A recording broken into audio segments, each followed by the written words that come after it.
Hey there, listener. Have you been feeling powerless in one area of your life, whether it's at work, at home, in your personal relationships? I can't wait for you to hear today's podcast. I have Isabel Chiara, the creator of the life actualization process. She has been a guide and mentor for over 30 years, and we are going to explore how you can activate your own power, access your inner tools for wisdom, and create a life that is nourishment from the inside out. Stay tuned.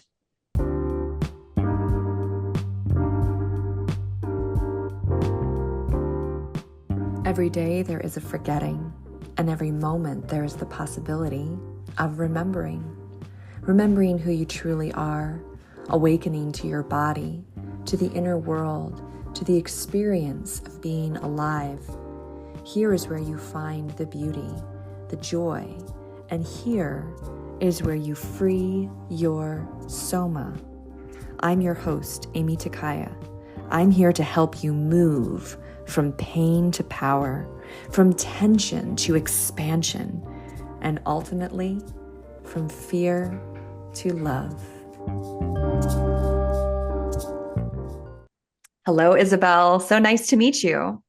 Hi, Amy. I'm so excited to talk to you. We just spent a lot of time getting to know each other, and I'm thrilled with what we're going to come up with now. Yes, absolutely. So this word nourishment, I mentioned that, in like kind of the teaser here today. And this is a word for you. Your upcoming, is it a book, right? It's called Nourish. Upcoming book, but also I have an app, and it's called the Nourishment App, Wonderful.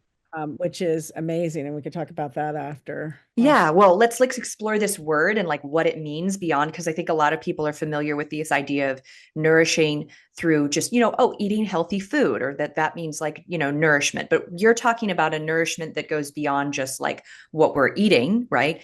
Can you explain to us what nourishment means in this bigger picture framework? So I talk about nourishment as a way to be in life. Mhm. It's a way to look at yourself from the inside out, as a way to feel, like we have a lot of food cravings and we have a lot of things that we're always looking outside of ourselves. And so when we start to look at ourselves inside, we start to feel more present, we start to feel more whole, we start to, and I'm not saying just feel, it's actually almost like a state of being. Mhm. So I look at the word nourishment as a path, and you never can be wrong on your path. You're always on the path, right? And you're always feeling more nourished, but you don't come from a place of not being nourished. You're always nourished. And so I call it like way better than having goals, because when you have a goal, you're trying to get to a certain point. So you're almost never there. But with Nourish, you're always there. You're Mhm. always being, you're always you. It's from the inside out.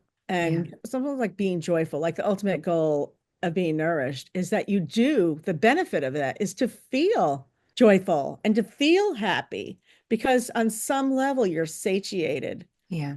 And that is, I mean, I feel like that's what we're all searching for. So I use nourishment as kind of a mantra. Mm. It's a word that I bring in for myself because I was my first practice person, right? It's a word that has all of those feelings, all of everything that's going on, any triggers, anything that's going on in life, bring it back into like an okay state, an inner knowing that we're processing something and it's okay. So it's like nourishment is almost like a sensation. Mm. We're okay. Yeah, I love this. I love this. So let me just play back some things that I picked up on here, and you can like let me know if I got kind of what you're saying, which is that, to nourish ourselves is like something we have to do, but you're saying it's actually just a way of being. Like as we're sitting here breathing in air, right, and taking in oxygen, our cells are being nourished by that oxygen. Our bodies right now are turning over and creating and building, our reality real time, and that we don't actually have to do anything. It's actually about like stepping out of the way and allowing that natural process to occur rather than an extra thing we have to somehow do or achieve or, like you say, meet a goal. It's more about getting in touch with what is actually occurring all the time, which is that our bodies are a creative living process. Right. And I say nourishment is mantra. I don't know if I said that before, but I say it's a mantra that, when we have those conversations that come up in our head that say, oh, you did that bad, or look what somebody did to me, or any of those conversations, you get to go back to the word nourishment and you get to reframe Hmm. how you're looking at whatever happened from the inside. Like, what did that bring up inside of you? Because what you get to do, and this is where my app comes in, is you get to go back and look at where something started, Hmm. behavior started, or these feelings really started. And what you didn't get, we get to look at what we didn't get as a child or, recently, and and what do we really want? What are we really craving? Why is it we can't metabolize the situation that just occurred for us just now, and how we can go back and do it? Because, let's face it, we are all getting triggered left and right, a lot. And we get to use that as a way to accept ourselves more. I like to Right. be present with ourselves more instead of pushing away the feelings that occurred. Let's just say we felt anxious from something somebody said, which occurs a lot. It's a big trigger, right? Somebody said something and we put some meaning into it and we said, "Oh, dude, they don't like us." Whatever we said, or they think we're not intelligent, any of the above. We have a whole litany of what's happening above. And so it's not really true. It's very Right. subjective, right? So we get to look at it differently. We get to hold it differently. We get to use it as a way to, I like to say, jump from this one way of being to another way of looking at things, and or looking at it as something that happens for us. Yeah, right. To our benefit, to our nourishment, to help us, deepen our growth and our connection to ourselves.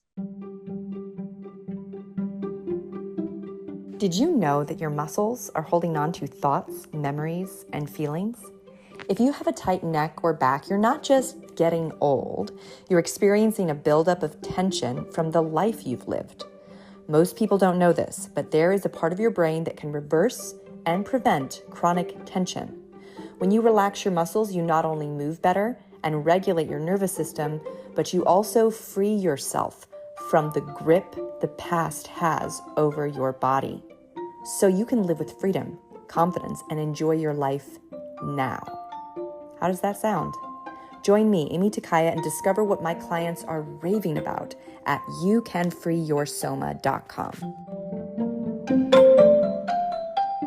Right. So I think that if we begin to walk along that pathway, because that's what nourishment is, it's a path. And, there's different little roads we take, but we feel better because we know that whatever's happening is for our greater good, or for what's going on in our life, or for building upon ourselves, strengthening ourselves, bringing ourselves more confident, joy, happiness. We're still always on that path for ourselves. Beautiful. What's coming up is like receptivity, or being able to like receive the moment or receive the nourishment, right? Because a lot of times we live in a world that's so fast paced, and we're not slowing down enough to, as you say, metabolize our experiences, Right. and even our digestive system can't like work very well when we are in fight or flight, when we're in that like fast paced, gotta go, right? And so part of what you're describing sounds very much like a mindfulness, but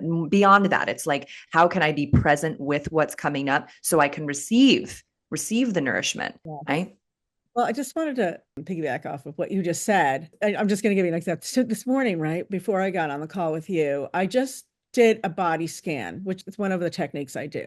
And I went in to check, what part of my body, or what's going on in it, and because, this whole nourishment thing is from the inside out. And so many times we just, wake up, we don't have meditative practices, and we just like, from the hip and go out in our life. But if we create different safe spaces for ourselves, I like to say, where we go inside of ourselves and start to see what's going on in our body, because we don't pay attention to like our heart, our solar plexus, like what do they want? Like, what are they craving? Because they're really kind of leading the path, leading a lot of these behaviors in ours because they want attention. So Mhm. I did this body scan today and I focused in on my heart because I noticed that a lot of your podcasts really are very heartfelt. So I wanted to see what my heart was saying this morning. And it felt a little hard around the edges. So I could feel that. And also, I asked why, what was going on. And your body parts answer you. Oh, You know, yeah. tap into yourself. Your body starts to answer you. So it said, I'm not allowing myself to receive, right? I was in the doing all week long. I was in a lot of the doing of my life, and it wanted to receive. And it wasn't asking for much, it was asking for acknowledgement, love. And so I gave it to myself in that moment. And that's all it really takes. It only takes a few moments to recognize different parts of your body and see what it's craving. What does it want? What does it need? And by giving that to that part of the body, you can almost feel the blood flowing and Mm. pumping into that, and the energy's opening up in that part of my body. So I was like, wow, this was like a great message this morning. And I knew we were going to have a good interview because that happened. Yeah, well, I love that. Right into the receptivity and like, what is it that I'm needing? And I love that body scanning is a huge part of my modality too. It's like you kind of like the first step, is just getting in touch with what's going on, what is, right? We're not trying to fix anything. We're not trying to change anything. We are going to notice things that are feeling rough, like you described around the edges or tight, or maybe, there's pain, but it's a really great preventative practice to do what you're describing because a lot of times we aren't paying attention, as you said, to our heart or to our lungs or to different areas of our body unless there's something wrong or unless those areas start screaming at us. And why would they have to scream? Is because we haven't been listening to their gentle whispers, right? Right. We're not paying attention. Well, I wasn't trained. This is what leads people into the work they do, right? I was trained at a very early age to not pay attention to my feelings. Hey, Is yeah. that the story for everybody? I think it's a big story for a lot of people. And I was also trained to just kind of move through things. And I didn't value feelings and Mm. sensations. I didn't even connect. As a matter of fact, most of my life was spent trying to not have any feelings, I even used spirituality. Mm. And I learned a lot of healing modalities over the years. I've been doing this since the 70s. And, and to the point where, people were like, oh, she's crazy, that girl, including my family. So I did it because I knew that was a way for me to connect, but I wasn't using it. I wasn't using spirituality in a way to connect.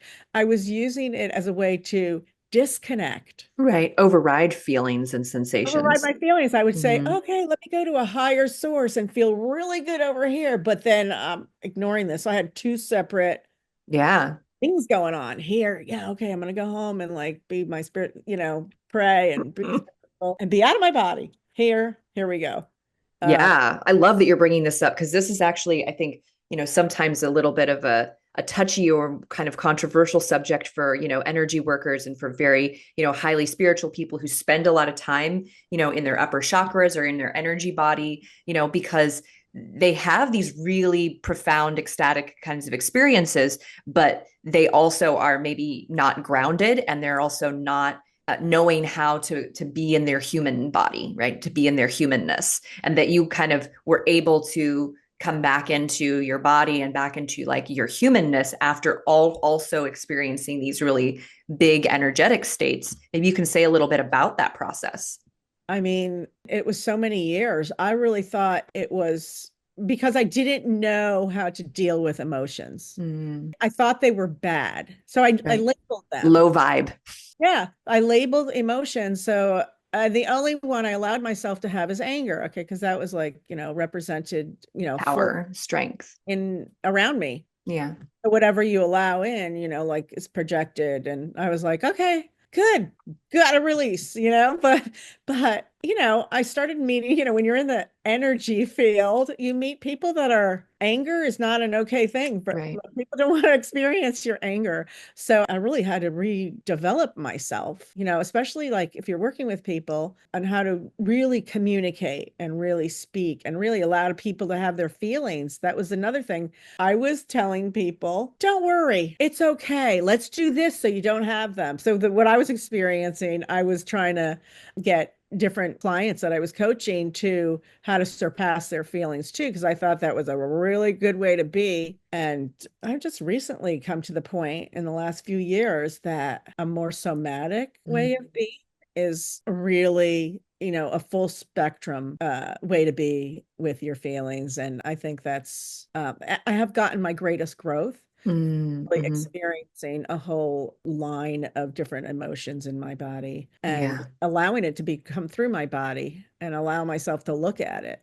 Mm. It's very hard for people to do that. There's not a lot of people that will look at their feelings, but I also think that once you start to look at them, they become messages for Mm. you to really just experience a growth. That's why I say when we're on the nourishment path, just looking at those experiences and acknowledging them and knowing what they have come from somewhere in your past. Yeah.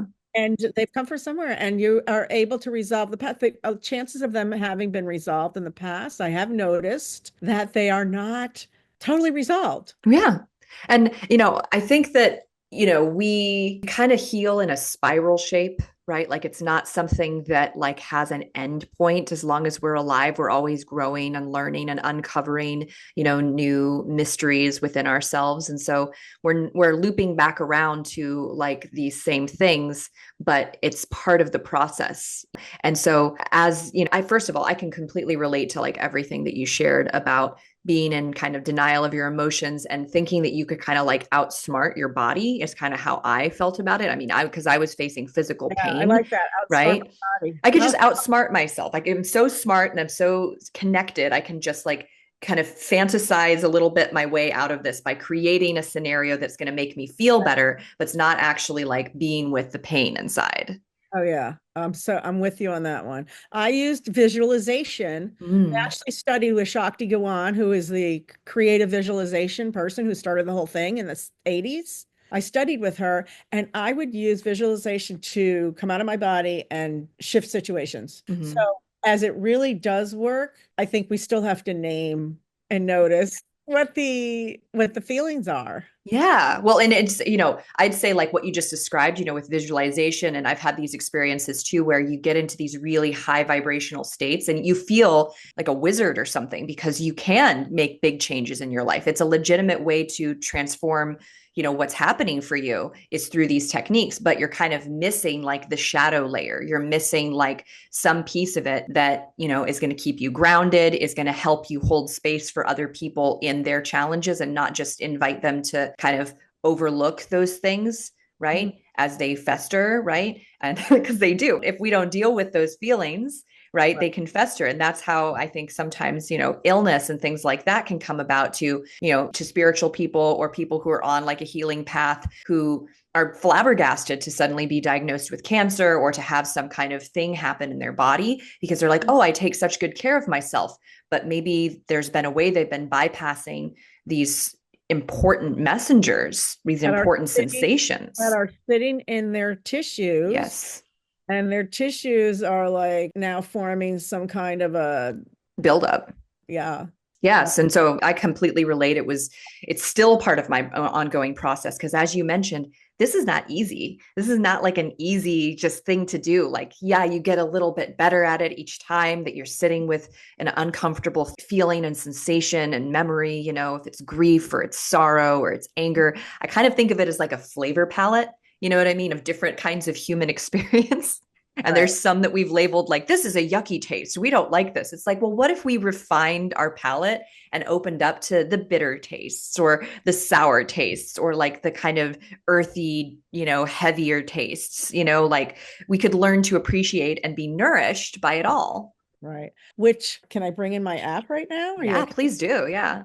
So I like to call it like it's the Nourish app, and it's unlocking the power of these activations. And I've written 12 activations, which are really meditation, exploration, and transformation type of meditations. And I have 4 unique bundles in it, and they are all focus themes. And what I recommend people do is they just listen to the process a couple of times a week. And what happens is the body starts to go through the process. I also, in the process, have an activation, which is the meditative process, a reading component. So they get a sheet of paper that's talking about whatever the theme is. Mm, I'll go through the themes in a minute.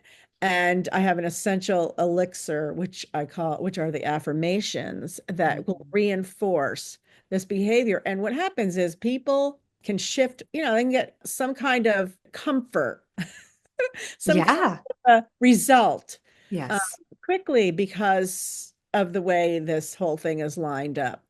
And so some of my activations are called, like one that I is really powerful. It's called I'm Not Enough, right? How many of us have that type of belief or foundation inside of us still, no matter what, a lot of times, where did it come from, right? Mm, And we've adopted this way of believing about ourselves. And I think through this nourishment process and listening to the app, we call in the child that had this experience and made this decision that I'm not enough, right? Made this belief, which has become the foundation, a lot of foundational experiences in their life.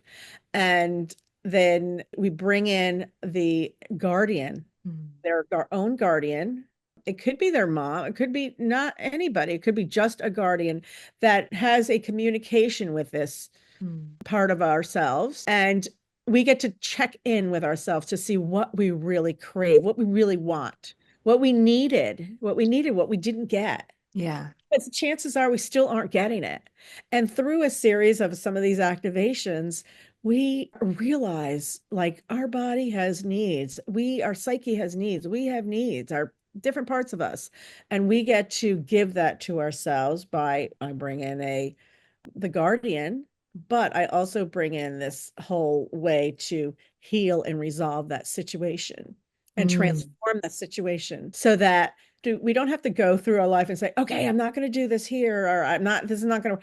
We get to just satisfy ourselves, and it's going to be a natural process mm. because really looking at this as it's an internal process, and we shift from the inside out and we start to look at things differently and we start to behave differently. We start to feel like we are enough. And what ends up happening with a lot of people, I've been told, including with myself, that we start to have the words, the little words that come to Mm. us that, oh, we are enough. Yeah. We feel enough, and we get to get it in our tissues now, start to absorb that, and we start to feel that, and it becomes part of our dialogue with ourself. Mm, Cool. And I have here's a really good one because if we want to talk about food, I have one called Setting the Table. mm, And through this app, I've done it with many people, including myself.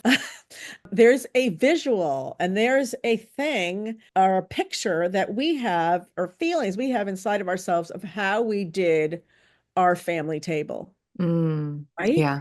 That created, some of us are just wounded from that experience or have feelings about that experience.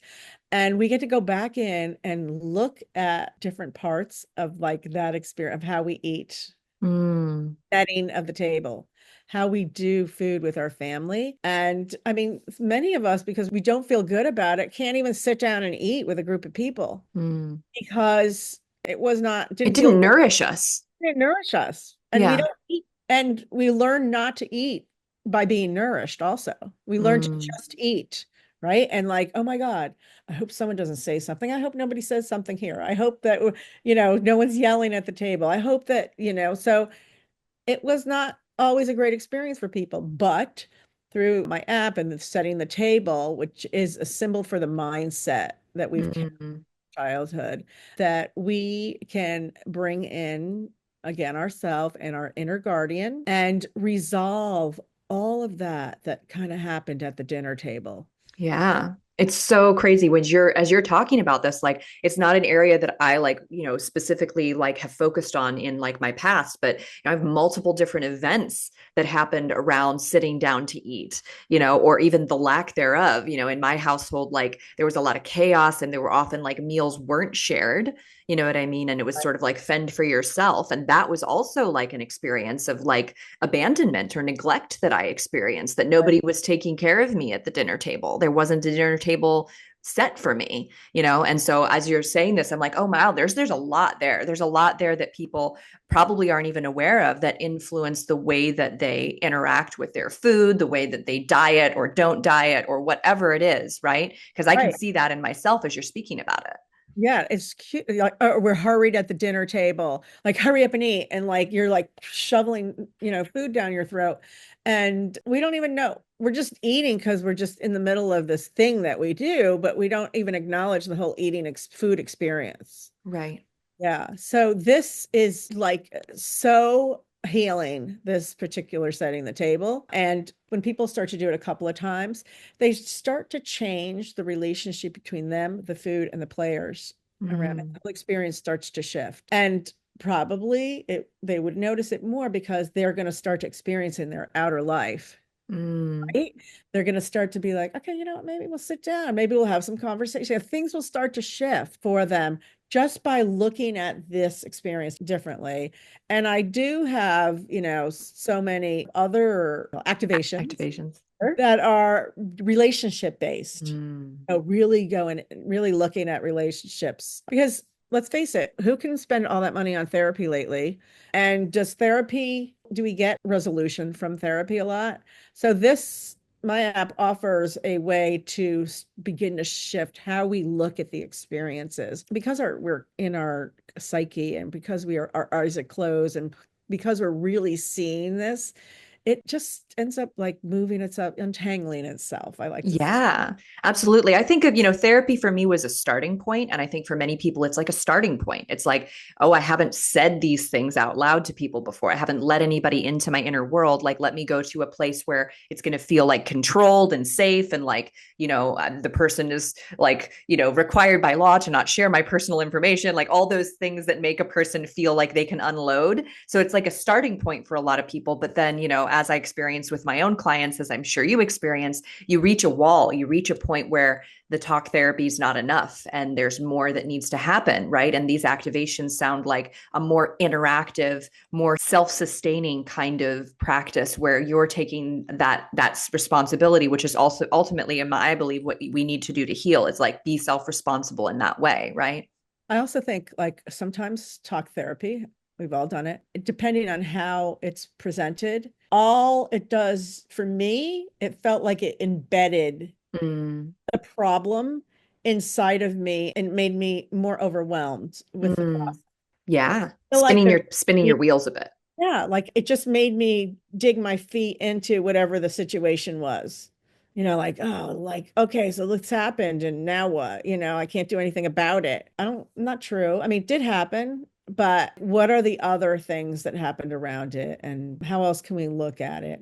But as long as I think we have some kind of a resolution or a way to break ourselves free from it, look at it differently, Mm. and that's what this app provides. That's why it's different than most other apps. It's very, very specific.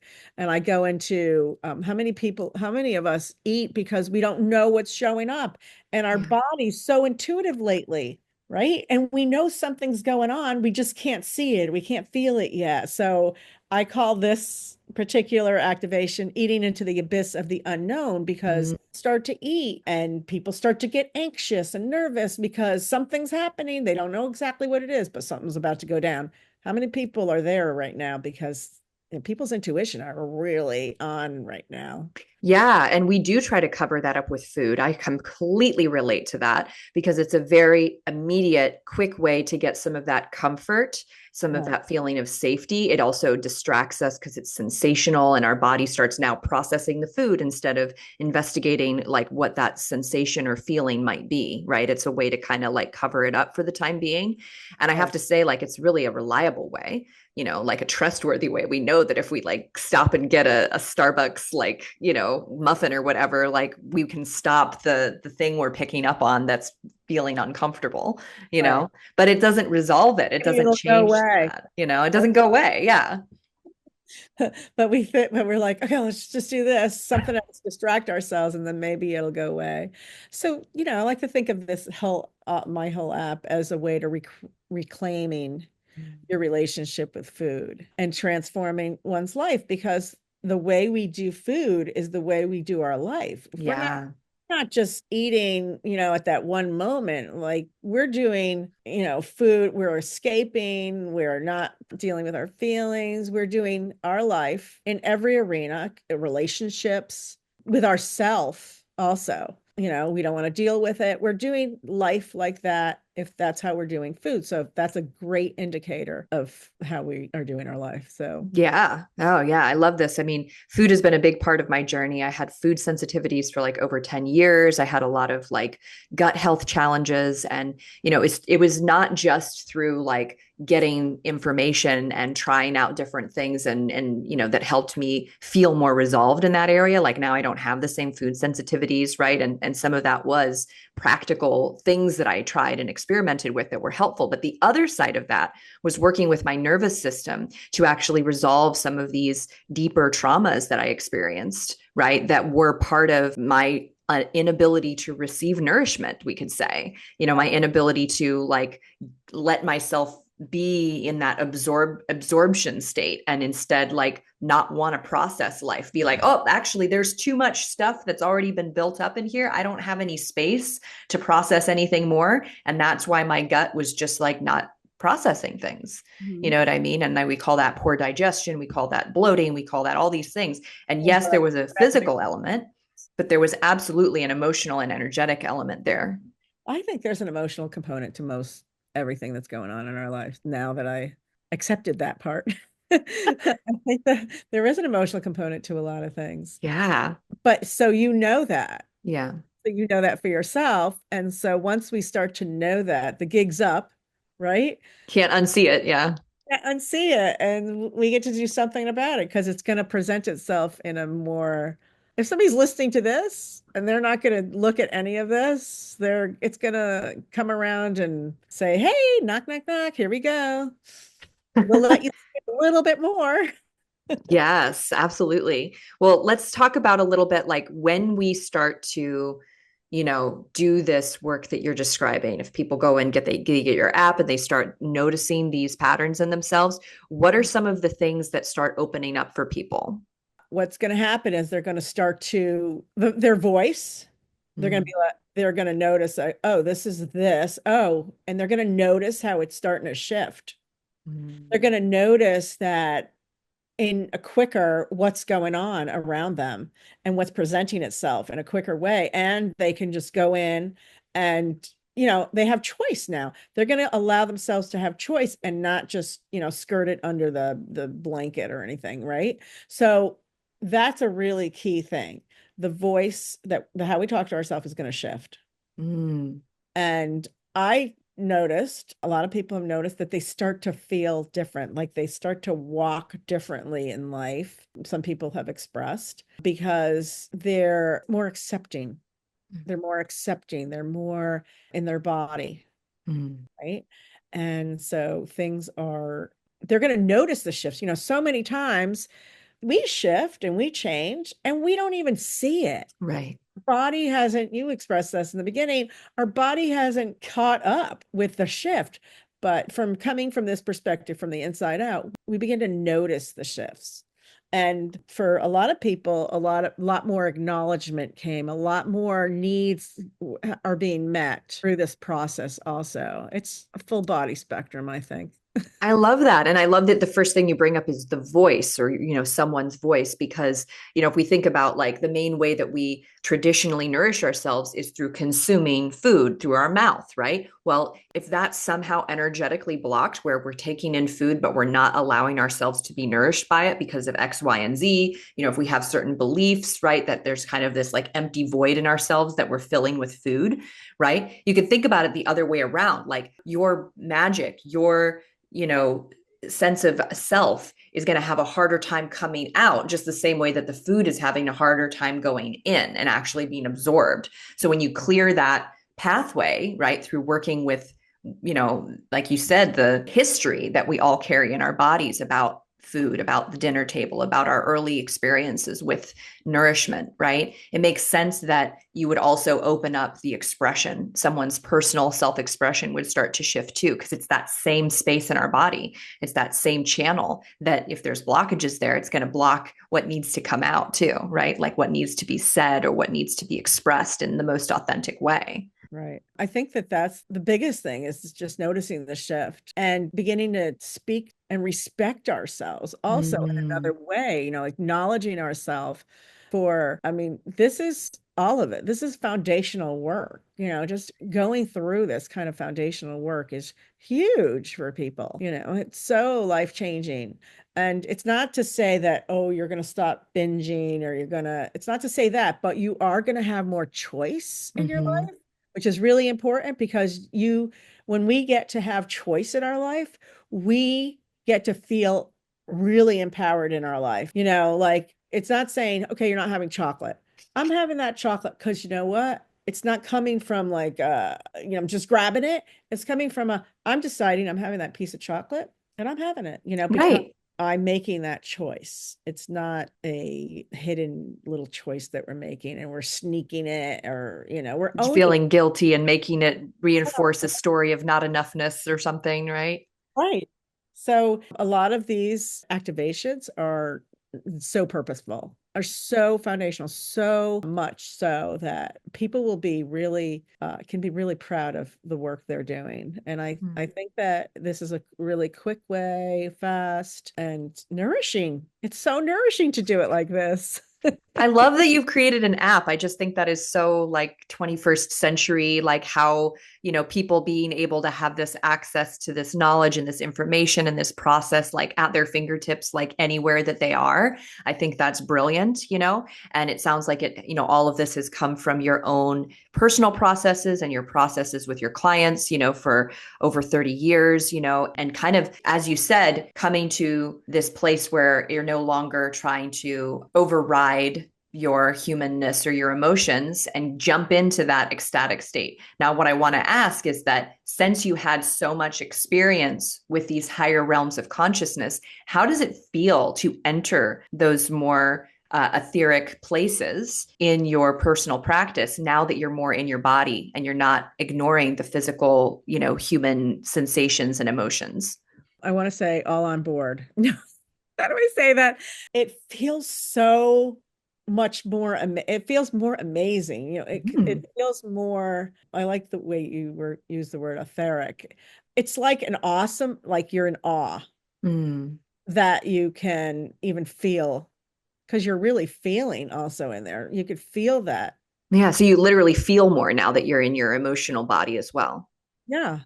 It's a real ecstatic. It kind of feels very reverent, Mm. Hmm. really reverent like that, that I've come to that point. I wish that for everyone that they could have that feeling and sensation in their body about like another realm because we only see what our minds are allowing us to see here, but there's so much, I feel like there's so much more to see that we can't even see with our eyes. Mm. So maybe it has to start with our feelings and our knowing and our faith, and then we can go to, other realms and really feel what's going on because we don't live in a 3D world anymore.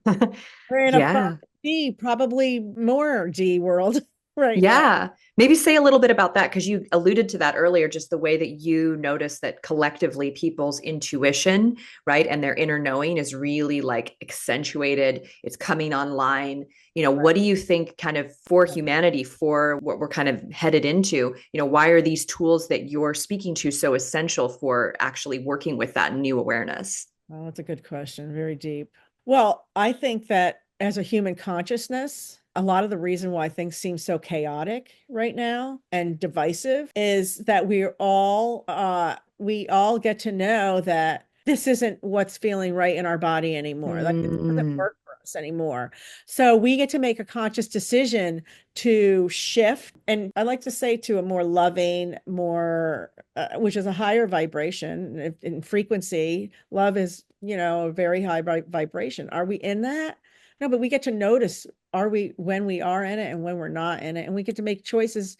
Let's just say we stay in it like 30%. Maybe we go to more light vibration inside of us and have a bit of more of a sensation of that. And then our bodies start to shift vibrationally. The frequency of our body starts to shift and we become more in line. But I think that our goal is to shift as a human race, our consciousness. So if you shift and I shift, people around you shift also. So let's just say, you're too young for this, but they used to have this Perel commercial that they would say, if you tell one person and you tell another person, then it would geometrically oh yeah, like the exponential.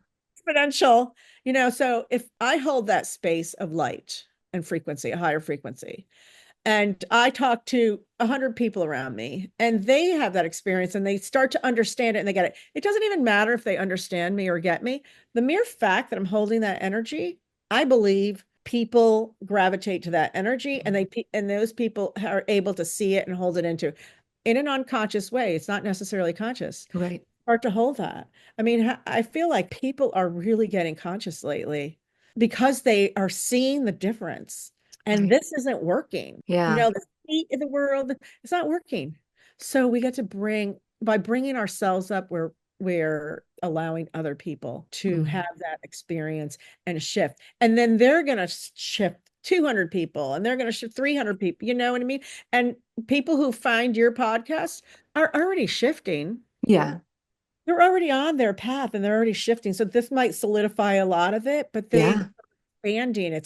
It's not, we don't stop in time. Yeah. It's that spiral, kind of that spiral that I was speaking about like earlier, like what you're describing fits that perfectly, because the other thing I want to say here is that, sometimes when we are, and I'm speaking from like my past experience here, so no shade to anybody who like can relate to this because I'm speaking for myself too, but like we accidentally be in that, higher vibration while we're denying our humanity and we're, putting down like those low vibrations of fear and anger and all those emotions that we deem too unpleasant, right? Those flavors of life, right? And when other people come in contact with spiritual people like that, it can be very triggering because it's like they feel or they sense without even realizing it that their own humanity isn't okay, right? But then when you start to become more integrated, like with what you've been doing, right? And what you're up to now, where you are in that space of higher vibration while being with your human self, while being with the injured child,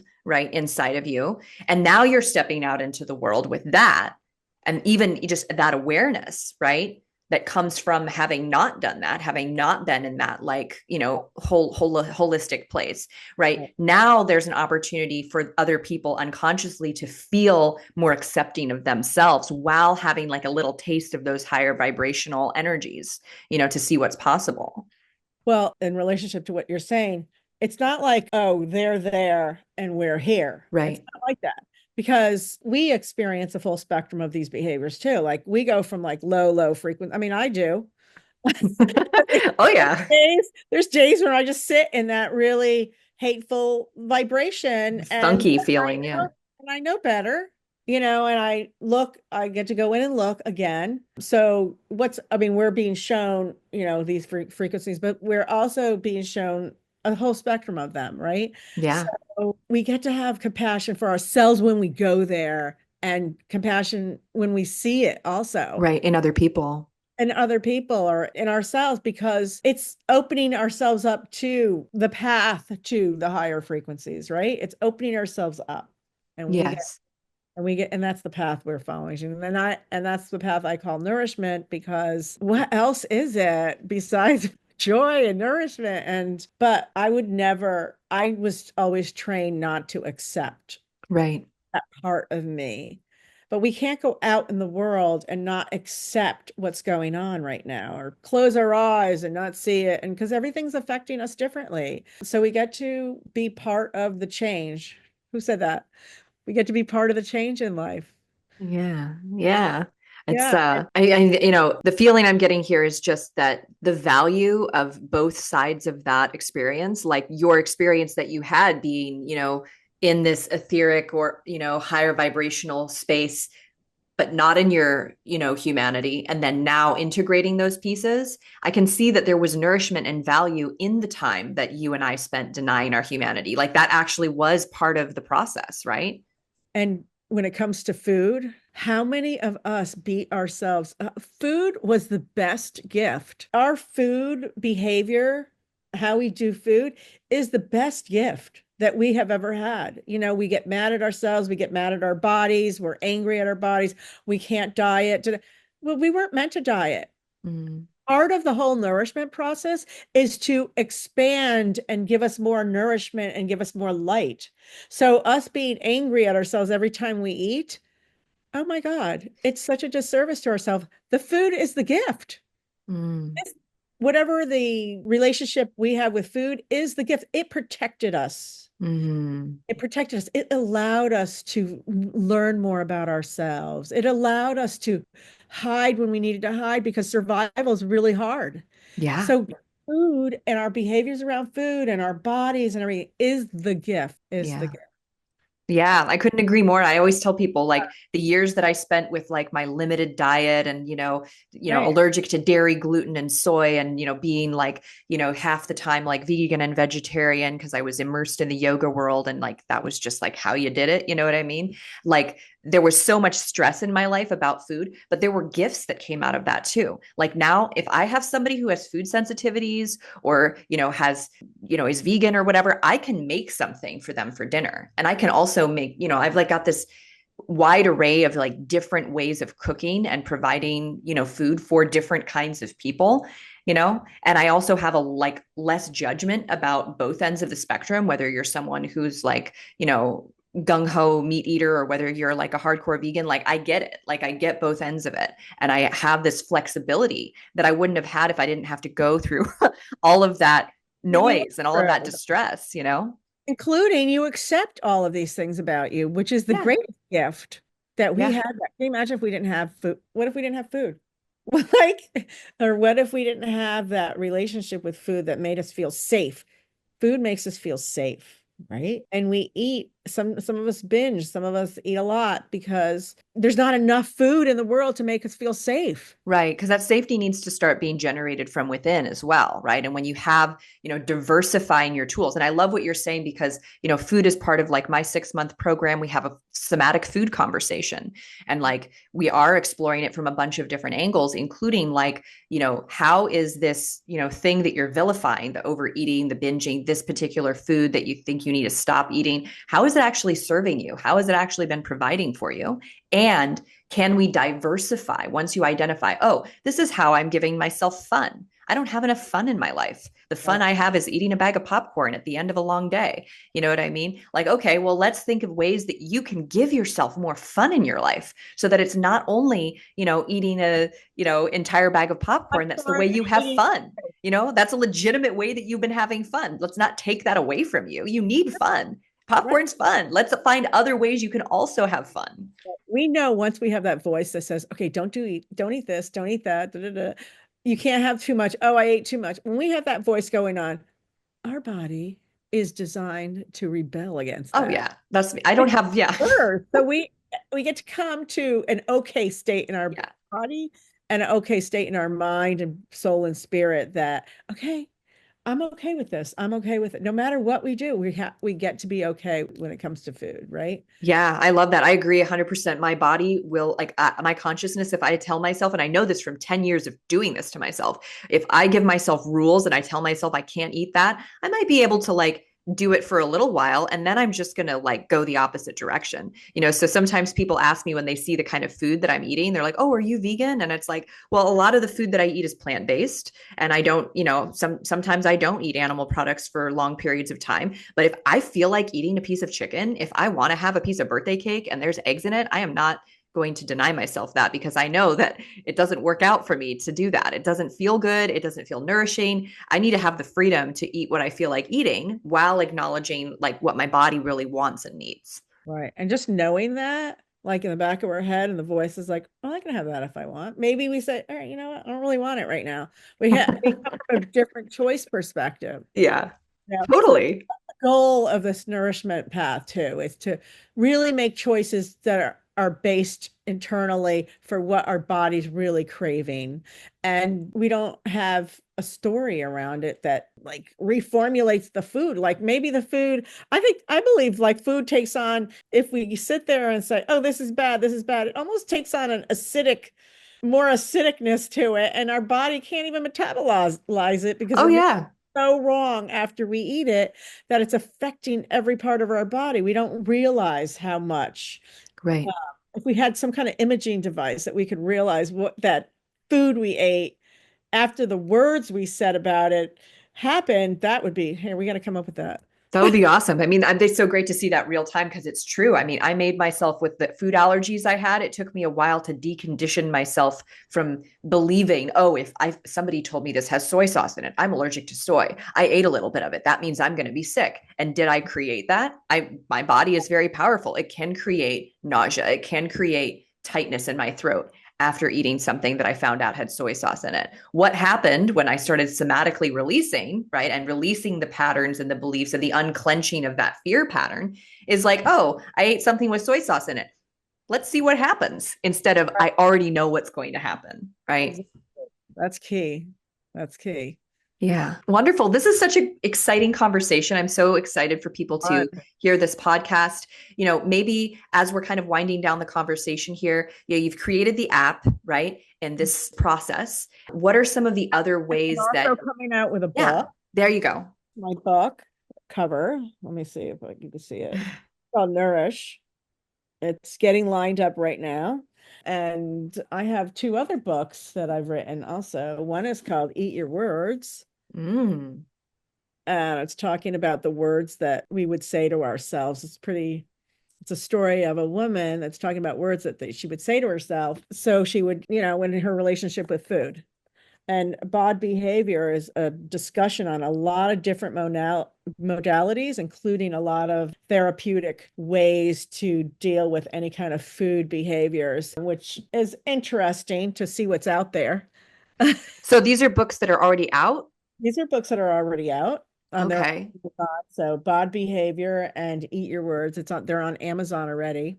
But my Nourish app, I'm actually giving you, we're going to give you a link for a free 1 month, application for people to listen to the app. And I would listen to as many as I can in that 1 month period and really see what shifts in your life. I believe it's super powerful. Mm. And if they ever want to work with me one-on-one, I have a site called, it's my name, Isabel-Chiara, CHIARA.com. And they could just go, there's a lot of fun stuff in there, including a lot of interviews and a lot of my books are on there. So it's a full source website. Fantastic. Yeah. Well, definitely check out the app, everybody. Go into the show notes, get that 1 month and start playing with this stuff. Start, experiencing some of the things that Isabel and I have been talking about today in terms of reconnecting, right? And bringing back that sense of nourishment and power in your life. If you were to give our audience like kind of like a final few words of wisdom, do you have anything that's coming forward to say? Yeah. Wherever you are in the path of nourishment, you are in the right spot. And it expands itself. And as long as you start to look at yourself on the path of nourishment, you begin to feel wonderful, great, and you continue on it because how can you not? Hmm. Feel so good. Oh, yeah, I love this. It feels very aligned with the modality that I do and just the way that you're using a very gentle, loving way to invite people to connect with themselves, right? That we don't have to make changes through force or through denial or through what's the almost the opposite of nourishment would be like deprivation, right? We don't have to choose the path of deprivation. We can choose the path of nourishment. Restriction. Restriction, We don't have right? to restrict ourselves in our life. We get to come out and be fully who we are, including making our own choices, feeling empowered in the world. Mm, That's what it's all about. We didn't come here to like be small. Yeah, be small and follow rules. Yeah, love it. Well, it's been such an amazing conversation. Connect with Isabel, look in the show notes, find her app, find her website, and any other social media links. And we will be in conversation because I feel like there's a lot more that we have to share. We get to. Thank you. Yeah, thank you. Thank you.